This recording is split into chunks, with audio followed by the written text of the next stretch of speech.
Oke, bismillahirrahmanirrahim. Assalamualaikum warahmatullahi wabarakatuh. Waalaikumsalam warahmatullahi wabarakatuh. Kita pada pagi hari ini presentasi ya. Sudah siap semua belum?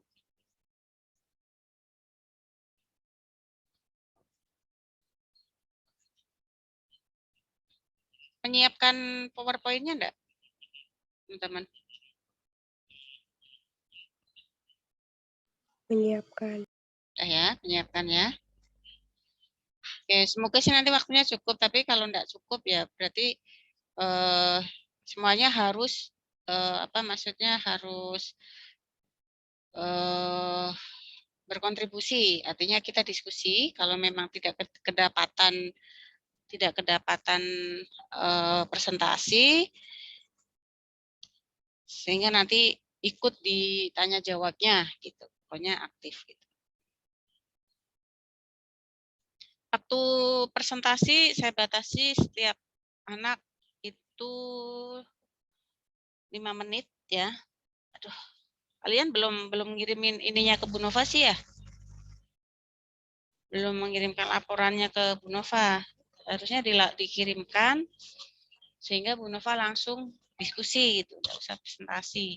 Oke deh, beberapa dulu nanti yang presentasi atas nama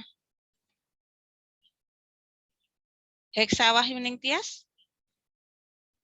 Ada, Bu. Ya, silakan Mbak Heksa.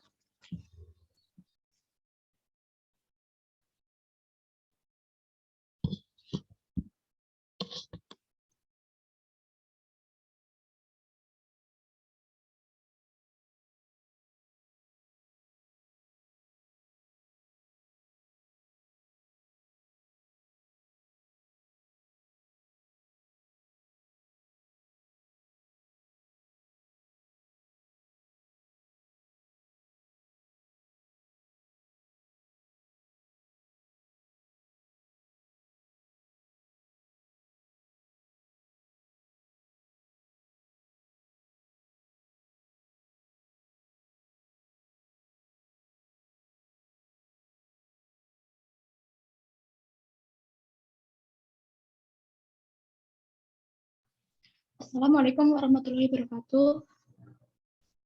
Saya akan mempresentasikan bab 3, metode penelitian.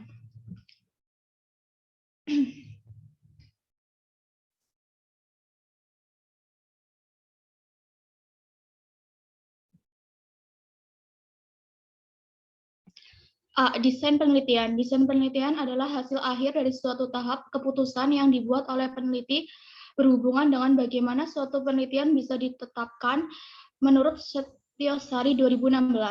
Desain penelitian ini menggunakan metode studi kasus. Studi kasus merupakan rancangan penelitian yang mencakup pengajian satu unit penelitian secara intensif. B. Batas istilah. Batas istilah dalam kasus ini adalah asuhan keperawatan pada klien diabetes mellitus tipe 2 dengan masalah gangguan intervitas jaringan di RSUD Banggil Pasuruan. C. Partisipan. 2 klien diabetes mellitus tipe 2 dengan keadaan sadar, 2 klien diabetes mellitus tipe 2 tanpa komplikasi, 2 klien diabetes mellitus tipe 2 dengan masalah kerusakan intervitas kulit, 2 klien yang kooperatif, 2 klien yang bersedia menjadi responden. D. Lokasi dan waktu penelitian. Lokasi studi kasus ini akan dilaksanakan di RSUD Bagil Jalan Raya Raci Banggil, Balung Bendo, Masangan, Banggil, Pasuruan, Provinsi Jawa Timur. Waktu penelitian proposal karya tulis ilmiah dimulai pada bulan Januari sampai April 2020. Pengumpulan data. Pengumpulan data adalah suatu proses pendekatan kepada subjek dan proses pengumpulan karakteristik subjek yang diperlukan dalam suatu penelitian langkah-langkah. Pengumpulan data bergantung rancangan penelitian dan teknik instrumen yang digunakan menurut Priyono 2016. 1. Wawancara. Wawancara merupakan cara mengumpulkan informasi dari klien. Wawancara ini juga dapat disebut sebagai riwayat keperawatan. Jika wawancara tidak dilakukan ketika klien masuk ke perawatan fasilitas kesehatan, wawancara ini dapat disebut sebagai wawancara saat masuk, menurut Nur Salam 2017. 2. Observasi dan pemeriksaan fisik. Observasi. Kegiatan observasi ini dilakukan untuk mencatat atau merekam semua peristiwa yang saling berkaitan satu sama lain, seperti ditegaskan bahwa dalam observasi kita tidak hanya mencatat suatu kejadian atau peristiwa, akan tetapi juga segala sesuatu atau sebanyak mungkin hal-hal yang diduga ada kaitannya, menurut Sugiono 2015. Pemeriksaan fisik. Pemeriksaan fisik adalah sarana yang digunakan oleh penyedia layanan kesehatan yang membedakan struktur dan fungsi tubuh yang normal dan abnormal. Pemeriksaan fisik dapat dilakukan dengan 5 cara, yaitu observasi, inspeksi, palpasi, okultasi, dan perkusi, menurut Sugiono 2015. Uji keabsahan data. Uji keabsahan data dalam penelitian kualitatif ada 4 cara untuk mencapai keabsahan data, yaitu credibility atau kepercayaan, dependency atau ketergantungan, confirmability atau kepastian, menurut Nur Salam 2017. G. Analisa data. Teknik analisa digunakan dengan cara observasi oleh peneliti dan studi dokumentasi yang menghasilkan data yang selanjutnya untuk diinterpretasi.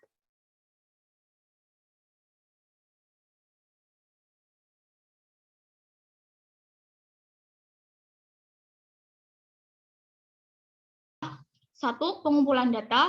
2, pengkajian data. 3, kesimpulan. H. Etik penelitian. Secara umum, prinsip etik dalam penelitian atau pengumpulan data dapat dibedakan menjadi 3 bagian, yaitu prinsip manfaat, prinsip menghargai hak-hak subjek, dan prinsip keadilan. Selanjutnya diuraikan sebagai berikut. Menurut Nur Salam 2017, menyatakan bahwa informed consent. 2, kerahasiaan atau confidentiality. Sekian dari saya. Wassalamualaikum warahmatullahi wabarakatuh. Salam. Baik, terima kasih Mbak Heksa. Bu, berikutnya minta tolong di stop share, Mbak.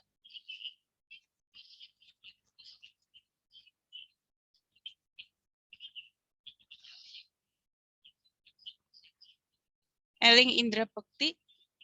Bakti ada?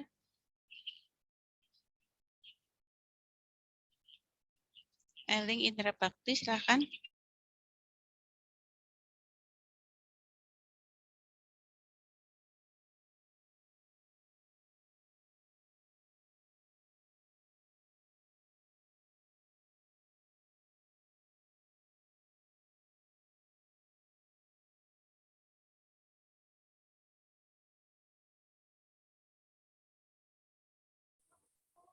Assalamualaikum warahmatullahi wabarakatuh. Di sini saya akan mempresentasikan hasil kerja saya.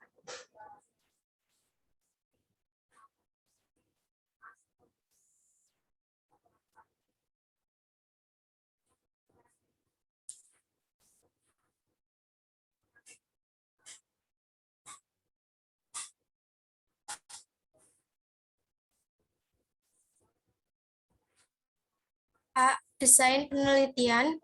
Jenis penelitian yang digunakan merupakan literatur review, yaitu mereview asuhan keperawatan pada ibu hamil dengan hipermesis gravidarum yang meliputi pengkajian, diagnosa keperawatan, perencanaan, pelaksanaan, dan evaluasi. B.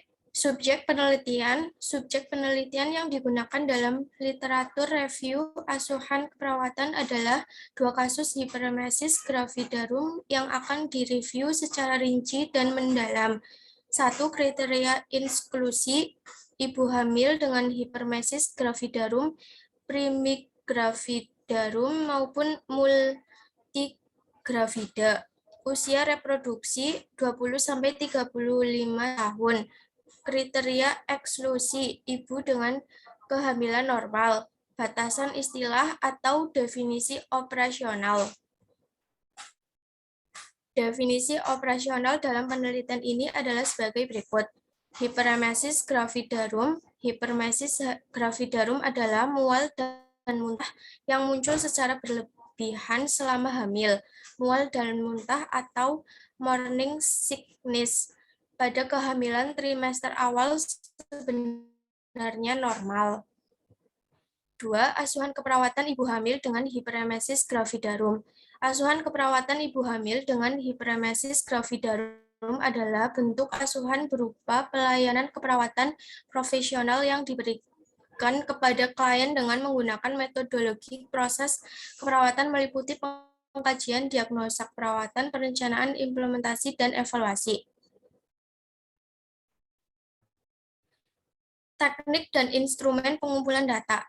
Teknik pengumpulan data. Adapun cara pengumpulan data pada penyusunan literatur review ini yaitu melakukan identifikasi laporan asuhan keperawatan melalui media internet, kemudian mereview kasus dari kedua subjek. Instrumen pengumpulan data. Alat dan instrumen pengumpulan data menggunakan format pengkajian Dorothy E. Orem, penegakan diagnosa menggunakan SDKI, dan intervensi menggunakan SIKI dan SLKI, melakukan pelaksanaan dan evaluasi. Proses penelitian. Proses penelitian ini dilakukan melalui tahap sebagai berikut. Mahasiswa melakukan ujian proposal. Mahasiswa melakukan perbaikan sesuai masukan dari penguji untuk memperoleh persetujuan pengambilan data. Mahasiswa melakukan penyusunan penelitian dengan metode literatur review. Mahasiswa melakukan identifikasi dan validasi laporan asuhan keperawatan melalui media internet yang disetujui pembimbing. Mahasiswa membandingkan data-data hasil pengkajian menggunakan Dorothy E. Orem atau konsep teori dengan kasus. Mahasiswa membandingkan penegakan diagnosa perawatan berdasarkan SDKI antara konsep teori dengan kasus. Mahasiswa membandingkan penyusunan perencanaan berdasarkan SIKI dan SLKI antara konsep teori dengan kasus. Mahasiswa membandingkan pelaksanaan pada kasus sesuai dengan perencanaan berdasarkan SIKI dan SLKI pada konsep teori. Mahasiswa melihat kesesuaian pelaksanaan evaluasi terhadap tujuan dan kriteria hasil dengan diagnosa yang ditegakkan. Mahasiswa membuat kesimpulan dan saran tentang masalah keperawatan yang ditemukan dalam literatur review. Uji keabsahan data. Keabsahan data dimaksudkan untuk membuktikan kualitas data atau informasi, yaitu dengan mengumpulkan data sesuai dengan dua kasus yang diperoleh.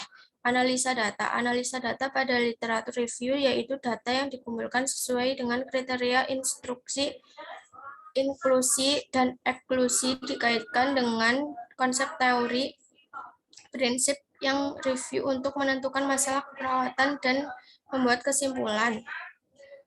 Sekian dari presentasi saya. Terima kasih.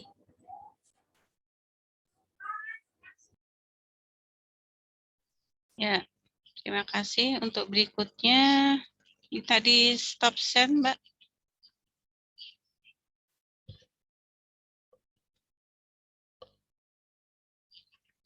Di stop share. Untuk yang berikutnya adalah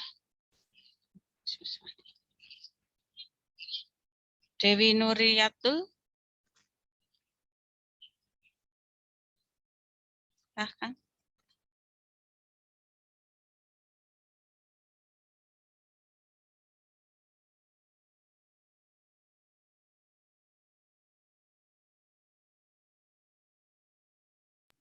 Boleh minta tolong Erdiana.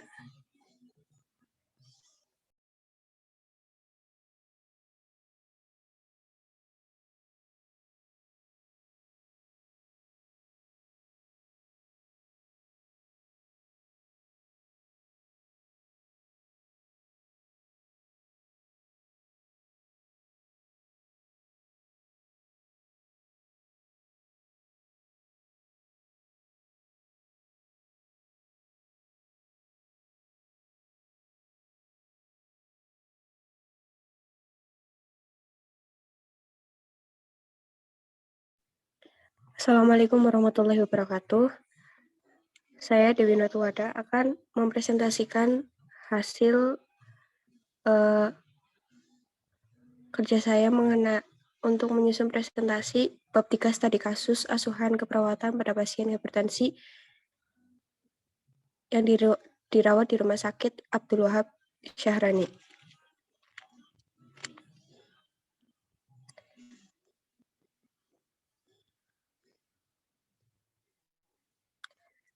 A. Rancangan studi kasus. Metode penelitian ini adalah deskriptif dalam bentuk studi kasus.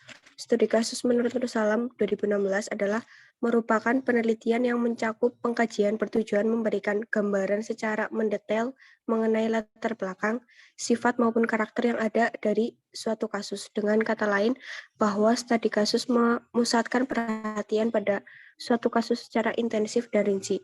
Penelitian dalam metode dilakukan secara mendalam terhadap suatu keadaan atau kondisi dengan cara sistematis, mulai dari melakukan pengamatan, pengumpulan data, analisis informasi, dan pelaporan hasil. B. Subjek studi kasus. Subjek dalam studi kasus ini adalah 2 klien lansia yang dirawat di rumah sakit. Kriteria untuk sampel dalam penelitian ini adalah sebagai berikut. 1. Klien berjenis kelamin laki-laki maupun perempuan. 2. Subjek terdiri dari 2 orang lansia dengan kasus penyakit hipertensi. 3. Klien yang terdiagnosis hipertensi dan terdiagnosis dengan penyakit penyerta lainnya. Fokus studi kasus. Fokus studi kasus ini adalah gambaran asuhan keperawatan untuk mengatasi masalah gangguan pola tidur pada pasien hipertensi. D. Definisi operasional. 1. Hipertensi atau tekanan darah tinggi adalah peningkatan tekanan darah sistolik lebih dari 140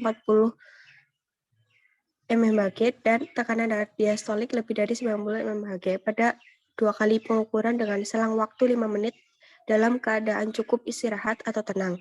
Peningkatan tekanan darah yang berlangsung dalam jangka waktu lama atau persisten dapat menimbulkan kerusakan pada ginjal atau gagal ginjal, jantung, penyakit jantung koroner, dan otak, menyebabkan stroke bila tidak dideteksi secara dini dan mendapat pengobatan yang memadai.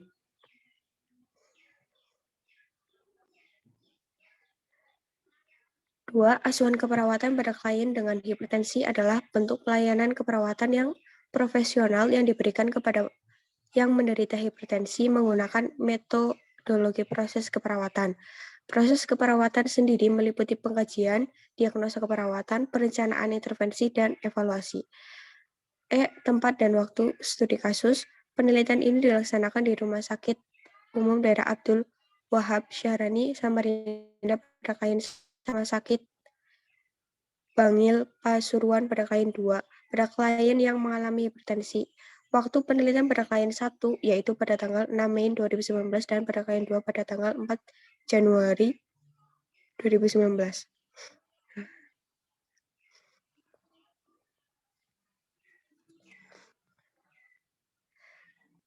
F. Metode pengumpulan data. Wawancara. 1. Wawancara. Wawancara merupakan teknik pengumpulan data antara peneliti dan pasien. Tujuan dari wawancara ialah mendengarkan dan meningkatkan kesejahteraan pasien melalui hubungan saling percaya dan suportif. Teknik ini digunakan untuk mendapatkan masalah utama pasien dan riwayat penyakit saat ini. 2. Observasi dan pemeriksaan fisik. Observasi merupakan kegiatan yang melibatkan seluruh kekuatan indera seperti pendengaran, penglihatan, perasa, sentuhan, dan cita rasa, berdasarkan pada fakta-fakta peristiwa empiris. Menurut Hasanah 2016. Pemeriksaan fisik merupakan proses pemeriksaan tubuh pasien untuk menentukan ada atau tidaknya masalah fisik. Tujuan pemeriksaan fisik adalah untuk mendapatkan informasi valid tentang kesehatan pasien. Pemeriksaan fisik dapat dilakukan dengan cara melihat atau inspeksi, meraba atau palpasi, mengetuk atau perkusi, mendengarkan atau auskultasi pada sistem tubuh klien.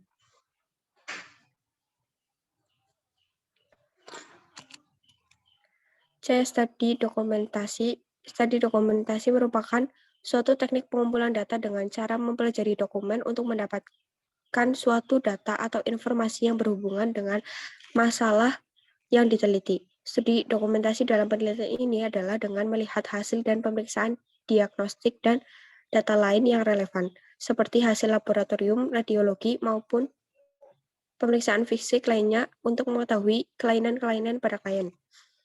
G. Penyajian data. Penyajian data pada hasil studi kasus disajikan secara tekstual dengan fakta-fakta dijadikan di dalam teks dan bersifat naratif. H. Etika studi kasus. Menurut Nur Salam 2016, secara garis umum prinsip etika dalam penelitian dapat dibedakan menjadi 3 bagian, yaitu prinsip manfaat, prinsip menghargai hak-hak subjek, dan prinsip keadilan. 1. Prinsip manfaat. Yang pertama, bebas dari penderitaan. Penelitian harus dilaksanakan tanpa mengakibatkan penderitaan kepada subjek, khususnya jika menggunakan tindakan khusus. Bebas dari eksploitasi. Partisipasi subjek dalam penelitian harus dihindarkan dari keadaan yang tidak menguntungkan. Subjek harus diyakinkan bahwa partisipasinya dalam penelitian atau informasi yang diberikan tindakan dipergunakan dalam hal-hal yang dapat merugikan subjek dalam bentuk apapun. Resiko. Peneliti harus hati-hati mempertimbangkan resiko dan keuntungan yang akan berakibat kepada subjek pada setiap tindakan.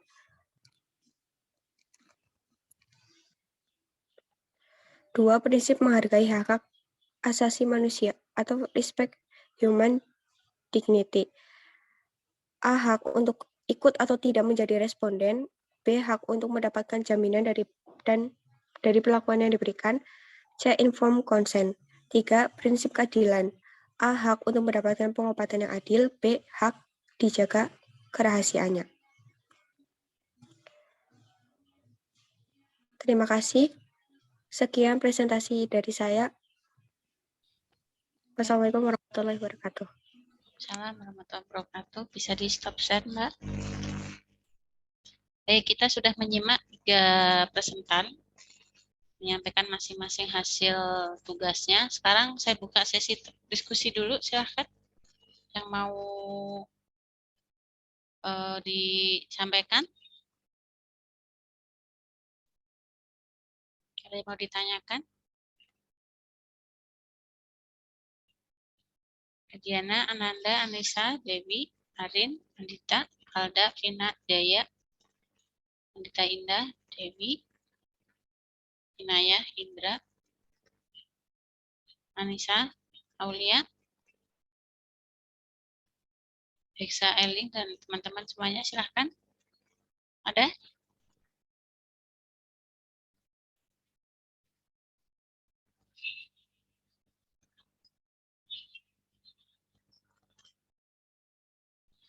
Ada apa? Pas? Yang ditanyakan. Oke, tadi yang sudah presentasi adalah Mbak Eksa, kemudian Eling, terakhir Mbak siapa tadi? Kok lupa saya? Mbak Dewi ya? Iya, Bu. Oke. Yang ingin saya klarifikasi adalah di Mbak Eksa. Mbak Eksa, ini ngambil di mana tugasnya, Dok? Di Google, Bu. Oke. Ini teman-teman berarti ngambil semuanya dari referensi ya? Maksudnya bukan nanti hasil judul tugas yang mau dipakai sebagai studi kasusnya sendiri, nggak ada ya? Ada nggak yang ada nggak yang pakai tidak ambil dari referensi tapi mempresentasikan nanti yang akan dipakai dalam judul studi kasus? Ada? Dari sekian orang, 20 orang ada? Apa semuanya ambil dari referensi?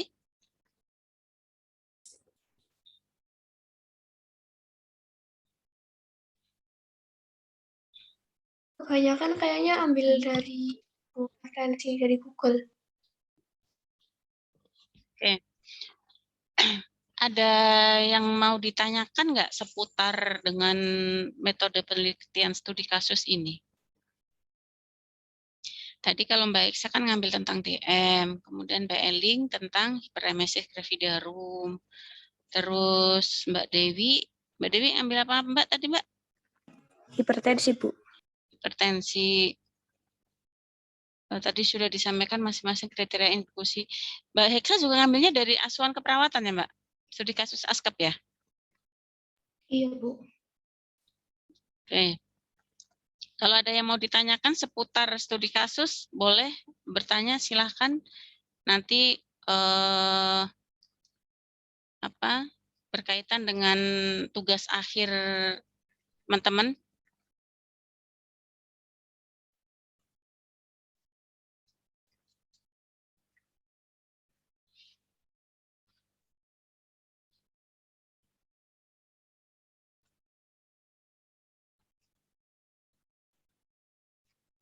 Ibu izin bertanya. Jadi silahkan, Mbak.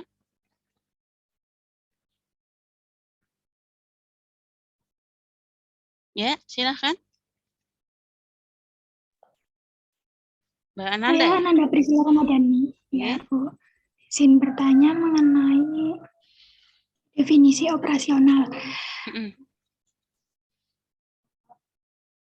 Bisa dijelaskan mengenai definisi operasional tidak, Bu? Saya masih bingung mengenai definisi operasional.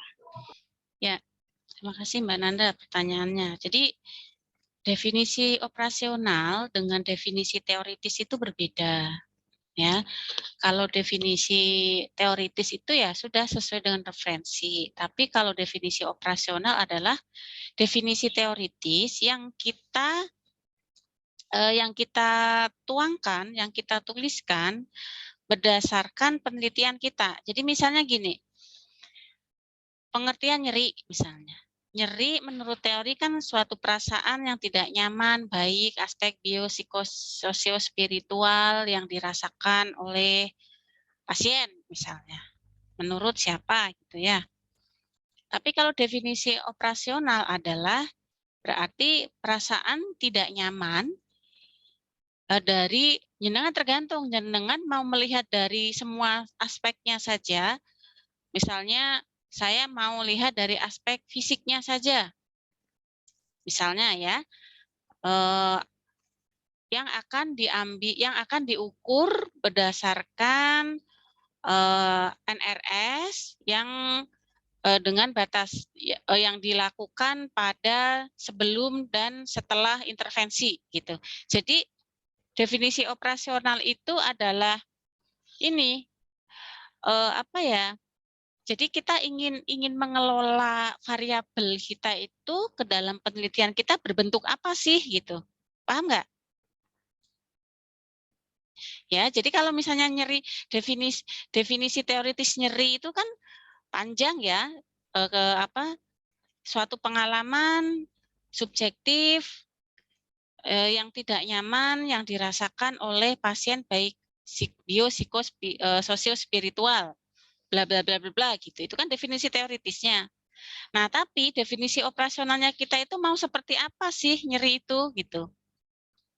Kita sendiri yang mendefinisikan, peneliti sendiri.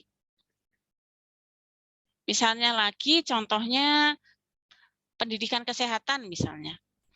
Pendidikan kesehatan menurut teori misalnya pemberian pengetahuan kepada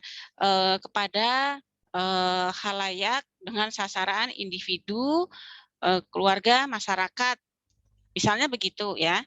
Nah, nanti di definisi operasional kita ya berarti pemberian informasi yang dilakukan kepada responden dalam yang diberikan selama 2 kali selama 30 menit dengan menggunakan media buklet misalnya begitu. Paham nggak? Paham ya? Jadi variabel kita itu mau apa, kita definisikan sendiri. Itu masing-masing orang akan berbeda. Misalnya sama-sama meneliti, Mbak Ananda meneliti tentang misalnya pengaruh pendidikan kesehatan pada pasien yang mengalami depresi pada diabetes mellitus. Misalnya ya, sama-sama Mbak Erdiana meneliti tentang variabel pendidikan kesehatan, Mbak Nanda juga pendidikan kesehatan. Tapi nanti di definisi operasionalnya bisa berbeda dua peneliti itu.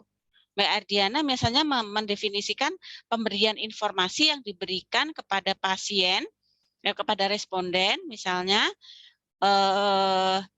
yang diberikan selama 3 kali 20 menit. dengan menggunakan media modul. Mbak Ananda mendefinisikan peningkatan pemberian pengetahuan atau pemberian informasi kepada responden yang diberikan 1 kali 30 menit. Nah, itu terserah, beda-beda. Pokoknya intinya adalah tapi tidak melenceng dari definisi teoritis. Paham nggak? Ya, jadi yang operasional ya sudah dioperasionalkan. Sudah sesuai dengan masing-masing peneliti gitu. Maksudnya gitu Mbak Ananda. Bisa dipahami, Mbak? Bisa, Bu. Terima kasih. Ada lagi?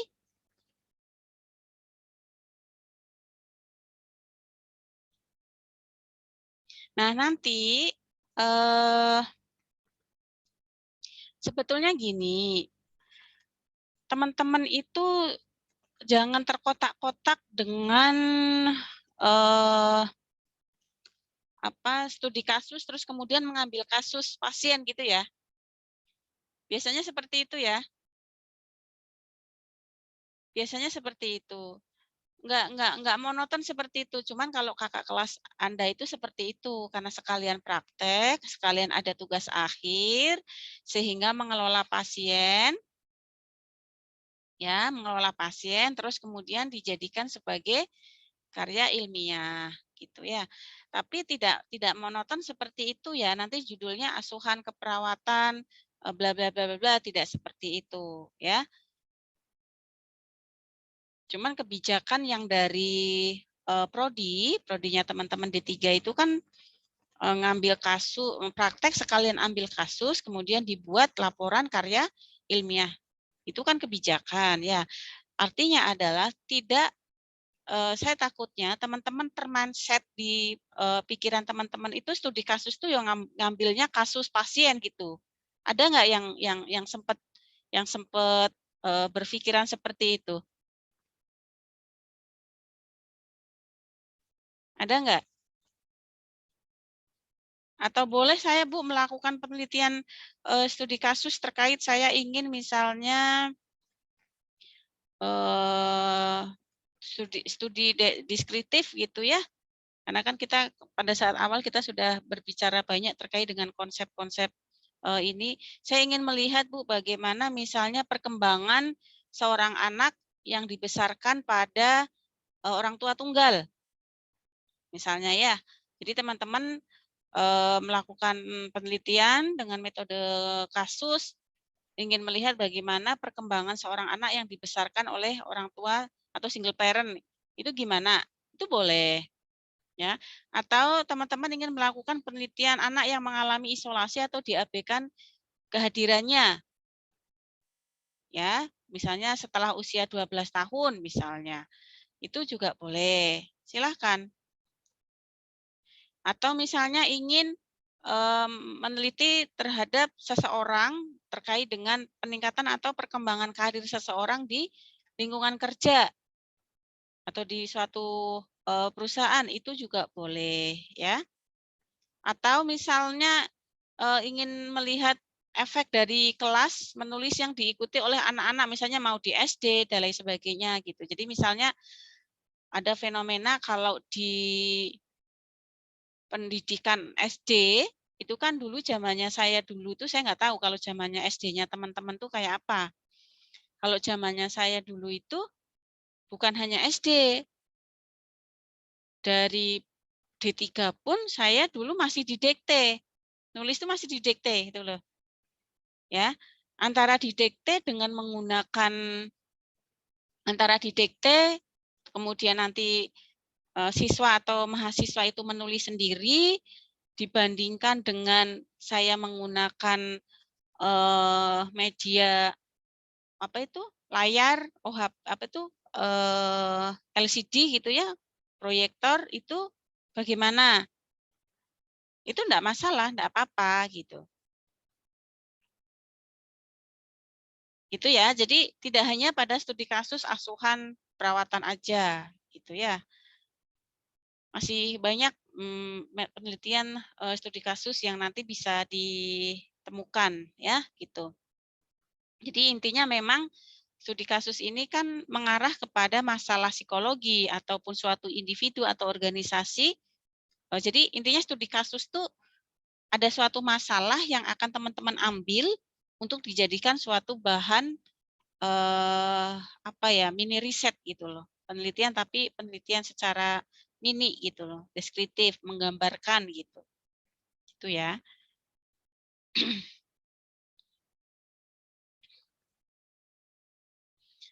Ada gambaran? Karena kan kalau tadi saya lihat teman-teman ambil studi kasusnya itu studi kasusnya asuhan keperawatan semua gitu. Padahal kan sebenarnya enggak kayak gitu ya. Ada yang termindset seperti itu enggak, bahwa studi kasus itu ya mengambil kasus, Bu, gitu tuh. Ada enggak yang seperti itu? Atau misalnya teman-teman melihat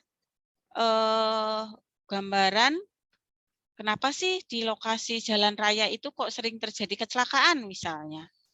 Ada apa nih gitu. Enggak apa-apa, enggak masalah gitu. Atau kalau mau berhubungan dengan kesehatan ya banyak misalnya ya. Misalnya pada pasien-pasien dengan hipertensi misalnya. Kenapa sih pasien hipertensi ini kok misalnya pola gaya hidup pada pasien hipertensi misalnya begitu, itu enggak masalah, enggak apa-apa gitu. Jadi tidak melulu dengan asuhan keperawatan gitu ya, gitu. Oke, ada pertanyaan lain? Kita akan selesai sampai 9:30 maksimal.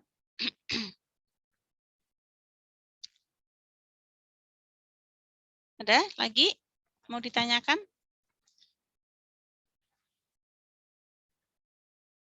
Oke, kalau enggak ada, Bu Nova coba akan diskusikan terkait dengan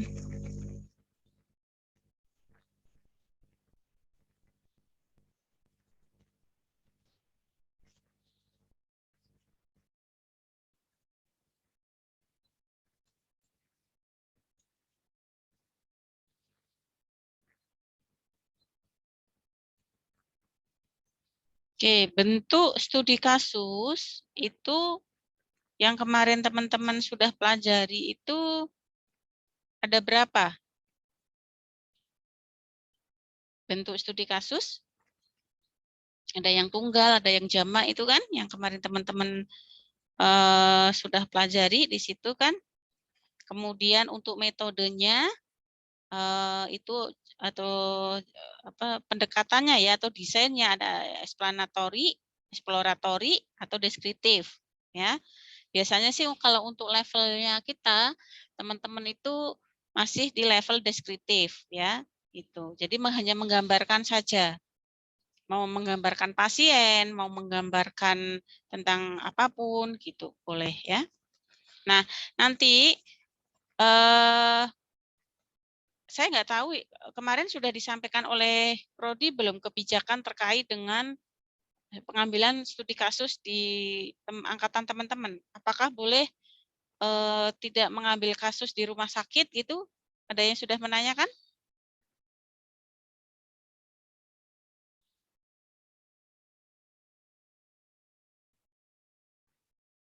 Belum, Bu. Belum. Ya kalau ini sebenarnya lebih mudah yang ini, lebih mudah yang umum kalau menurut Bu Nova. Tapi karena maksudnya itu lebih mudah itu kalau yang ASKEP itu kan Anda mengelola pasien ya. Anda mengelola pasien, terus kemudian Anda buat karya ilmiah gitu. Jadi orientasinya lebih ke arah pengelolaan pasien gitu, bukan lebih ke arah metodologi gitu sebenarnya. Sekarang kok sudah diganti mengelola kasus, Bu Nova nggak paham. Sudah lama sih sebenarnya, karena dulu sempat di angkatan awal-awal itu ini membuat penelitian deskriptif, ini riset gitu, tapi sederhana gitu.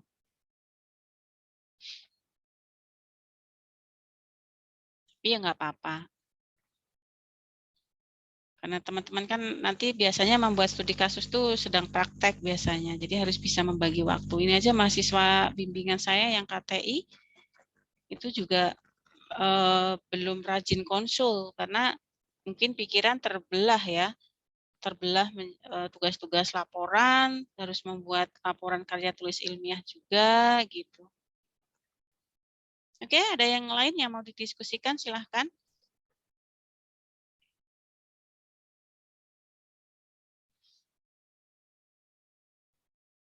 Nggak ada? Tentang seputar studi kasus, sudah jelas semua?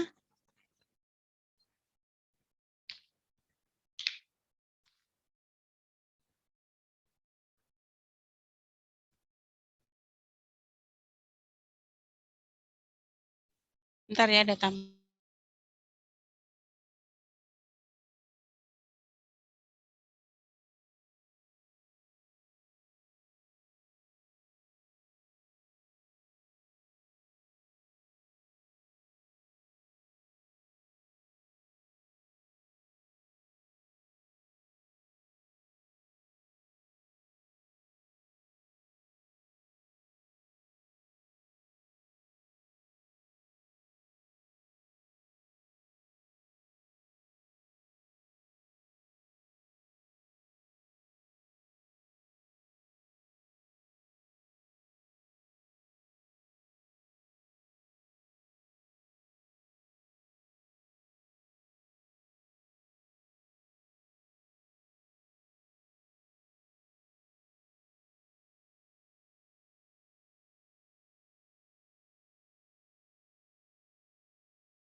Silahkan, ada yang mau didiskusikan? Sudah jelas semua? Diam itu bingung atau diam sudah jelas? Diamnya itu bingung atau sudah jelas? Coba satu lagi deh presentasi Apita Bunga, coba Mbak, kayak apa Mbak? Apakah sama dengan yang ketiga temannya tadi atau berbeda? Silahkan Apita Bunga.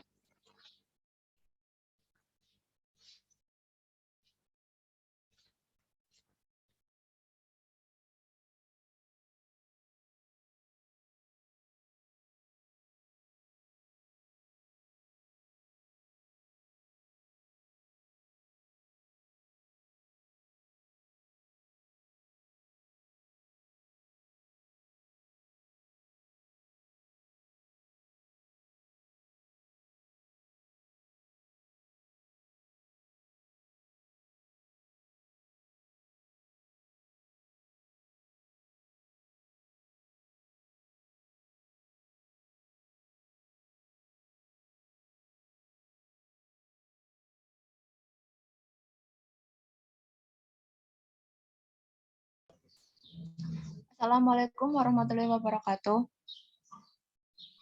Waalaikumsalam, silahkan Mbak. Perkenalkan, nama saya Apita Bunga Mawarni. Saya akan mempresentasikan tentang metode studi kasus.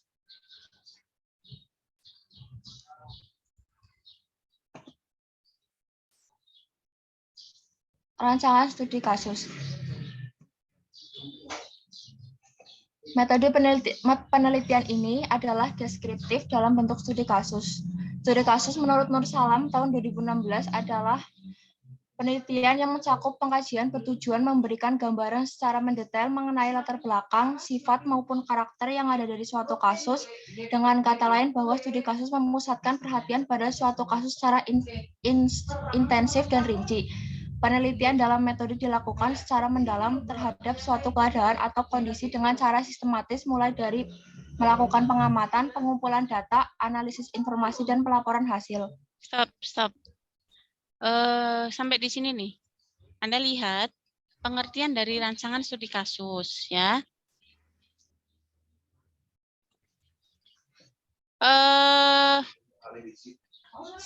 Selama ini teman-teman mempersepsikan studi kasus itu mengambil kasus pasien atau tidak? Semuanya mempersepsikan seperti itu atau tidak ya? Tadi belum terjawab.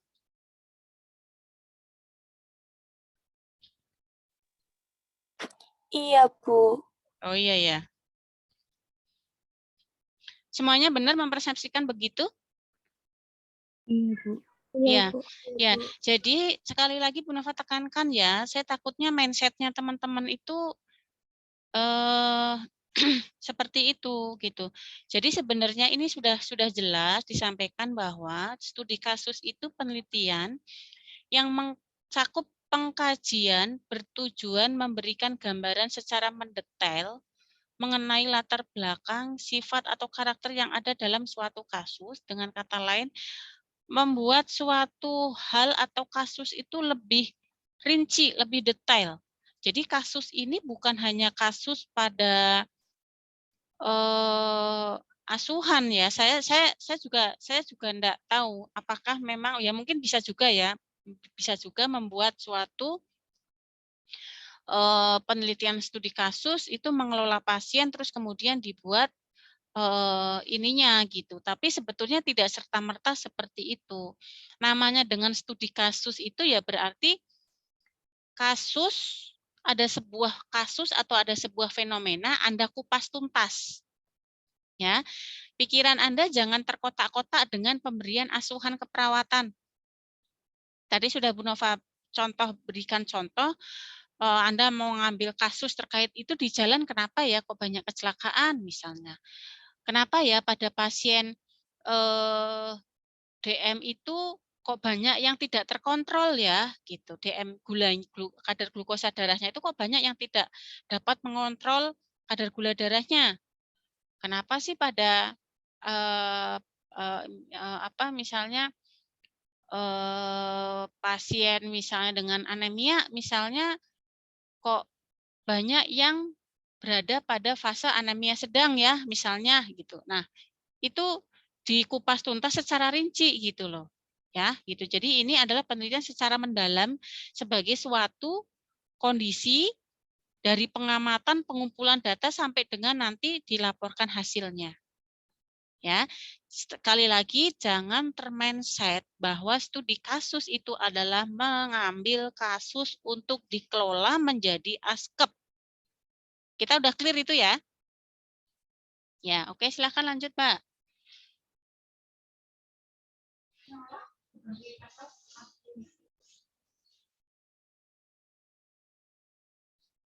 Subjek studi kasus.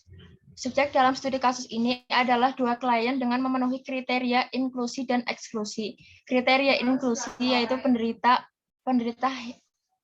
hipertensi di wilayah Puskesmas Hewan 2, jenis kelamin perempuan rentang usia 55 sampai 65 tahun dengan tinggal bersama orang tua anggota keluarga lainnya.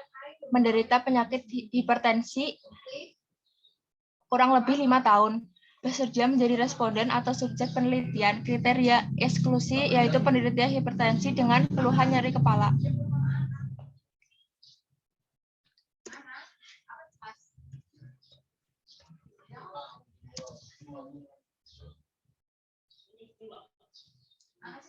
Fokus studi kasus.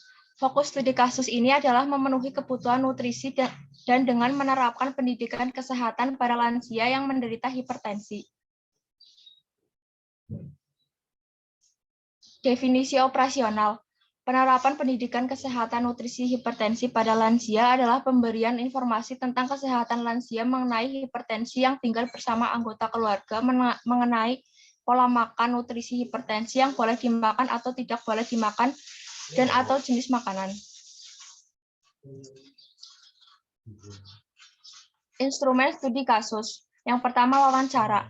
Instrumen yang digunakan pada penelitian ini adalah lembar pengkajian keperawatan keluarga, SAP, leaflet, lembar balik yang sudah disiapkan oleh peneliti didampingi kader kesehatan Puskesmas Hewan 2. Lembar pengkajian keperawatan adalah keluarga format pengkajian yang digunakan oleh perawat untuk memperoleh data secara umum. Kemudian hasil pemeriksaan fisik, cek asam urat setelah diberikan pengetahuan tentang pendidikan kesehatan nutrisi hipertensi.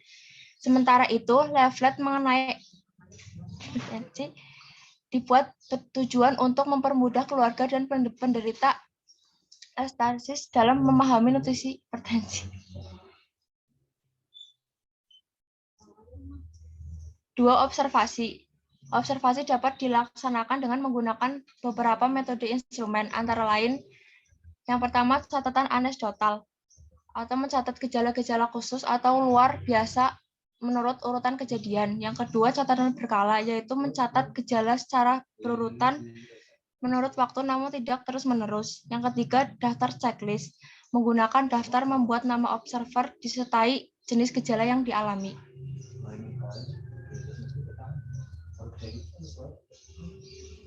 Prosedur pengambilan data. Pengambilan data dilakukan setelah peneliti mendapatkan izin untuk melakukan penelitian data di wilayah kerja Humas Hewan 2 Bantul. Berikut ini adalah tahapan-tahapan pengambilan data pada studi kasus ini. Yang pertama, persiapan. Persiapan yang dilakukan meliputi pengajuan judul studi kasus, studi pendahuluan, dan penyusunan proposal penelitian. Yang kedua, peneliti mengajukan permohonan Puskesmas Hewan 2. Yang ketiga, revisi proposal. Yang kedua, ada pengumpulan data. Peneliti melakukan screening pada lansia yang sesuai dengan subjek penelitian sesuai kriteria inklusi ditemani kader kesehatan dan studi pendahuluan. Peneliti melakukan penelitian dengan pendekatan studi kasus selama 5 kali kunjungan dalam 2 minggu. Pengelola data dengan cara membandingkan respon dari kedua keluarga penderita hipertensi. Yang ketiga, membuat laporan. Membuat pembahasan dengan membandingkan respon dari kedua keluarga menderita hipertensi dengan teori di bab 2. Membuat kesimpulan dan saran. Ujian hasil sidang. Revisi hasil ujian sidang sesuai masukan Dewan Penguji. Pengumpulan laporan studi kasus dalam bentuk hard copy dan soft file.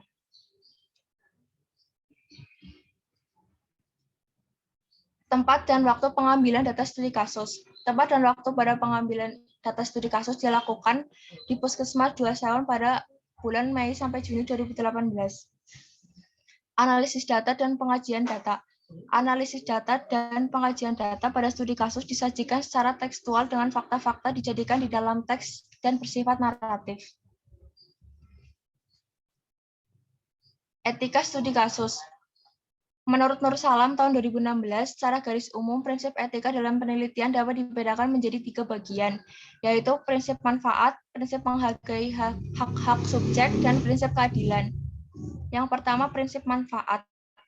Bebas dari penderitaan, penelitian harus dilaksanakan tanpa mengakibatkan penderitaan kepada subjek, khususnya jika menggunakan tindakan khusus. Bebas dari eksploitasi, partisipasi subjek dalam penelitian harus dihindarkan dari keadaan yang tidak menguntungkan. Subjek harus diyakinkan bahwa partisipasinya dalam penelitian atau informasi yang telah diberikan tindakan dipergunakan dalam hal-hal yang dapat merugikan subjek dan dalam bentuk apapun. Resiko. Yang terakhir, peneliti harus berhati-hati mempertimbangkan resiko dan keuntungan yang akan berakibat kepada subjek pada setiap tindakan. Prinsip yang kedua yaitu prinsip menghargai hak asasi manusia, yaitu hak untuk ikut atau tidak ikut menjadi responden. Subjek harus diperlakukan secara manusiawi. Subjek mempunyai hak memutuskan apakah mereka bersedia menjadi subjek ataupun tidak, tanpa adanya sanksi apapun atau akan berakibat dengan kesembuhannya jika hak untuk mendapatkan jaminan dari perlakuan yang diberikan. Seseorang peneliti harus memberikan penjelasan secara rinci serta tanggung jawab jika ada sesuatu yang terjadi kepada subjek. Informed consent. Subjek harus mendapatkan informasi secara lengkap tentang tujuan penelitian yang akan dilaksanakan. Mempunyai hak untuk bebas berpartisipasi atau menolak menjadi responden. Pada informed consent juga perlu dicantumkan bahwa data yang diperoleh hanya akan dipergunakan untuk pengembangan ilmu. Yang ketiga, prinsip keadilan. Hak untuk mendapatkan pengobatan yang adil. Subjek harus diperlakukan secara adil baik sebelum, selama, dan sesudah keikutsertaannya dalam penelitian tanpa adanya diskriminasi apabila ternyata mereka tidak bersedia atau dikeluarkan dari penelitian. Yang kedua, hak dijaga kerahasiaannya. Yang ketiga, subjek mempunyai hak untuk meminta bahwa data yang diberikan harus dirahasiakan. Untuk itu perlu adanya tanpa nama dan rahasia. Sekian presentasi dari saya. Mohon maaf jika ada kesalahan. Wassalamualaikum warahmatullahi wabarakatuh. Assalamualaikum warahmatullahi wabarakatuh. Oke.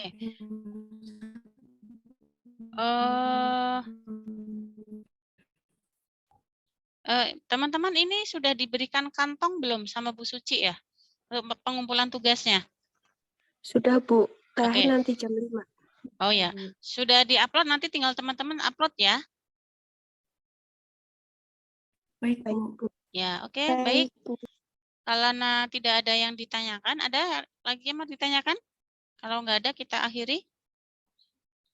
Cukup?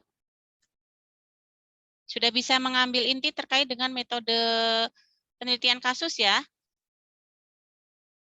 Bisa ya, ingat bahwa studi penelitian kasus atau penelitian studi kasus itu bukan hanya mengambil kasus di pasien di rumah sakit, kemudian dikelola pengkajian sampai evaluasi, bukan seperti itu. Dimanapun bisa, tapi memang dia memang harus kita rinci ya. Memang dia harus detail, menggambarkan sedetail-detailnya itu studi kasus. Karena belajar terkait dengan kasus gitu ya. Oke, baik. Kalau tidak ada yang mau ditanyakan, karena Bu Nova ada agenda lain, saya akhiri ya. Selamat belajar, selamat menjalankan ibadah puasa bagi yang menjalankan. Assalamualaikum warahmatullahi wabarakatuh. Waalaikumsalam warahmatullahi wabarakatuh. Saya Terima kasih, Bu. langsung